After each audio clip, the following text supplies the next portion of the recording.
Bashkia e Lushnjës është përfshirë në një projekt i cili synon rritjen e kapaciteteve dhe bashkëpunimit midis faktorëve fal një programi të detajuar në lidhje me emergjencat civile.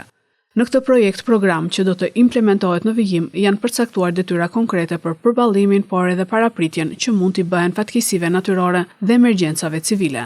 Në ambientet e Muzeut Historik të qytetit, ky projekt program ju prezantua edhe pjesëtarëve të administratës publike si dhe aktorëve të tjerë. Përgjegjësi i sektorit Zarfikës, zoti Xhezmi Metushi u shpreh se për të vënë në jetë projekte të tilla, duhet bashkëpunim midis strukturave përkatëse. Shveprojmë neve aq më efikas të bëjmë ato letra që janë shkruar aty dhe që janë krenuar. Kas për serën tonë.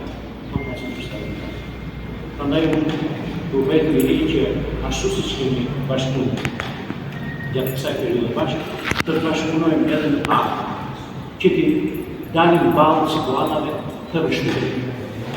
Nuk ka gjë që nuk bëhet, nëse ka bashkëpunim, nëse ka dhe impenjim, nuk ka gjë që nuk bëhet, çdo gjë bëhet. Është emergjente, për shembull, ne kishim një takim edhe me prefektin, partije vogël për të njëjtat probleme, edhe atje është një më fort problem. Këto ne do të bëjmë prezent dhe strukturat e tjera që janë mbi ne marrin masë e vetë realizojnë.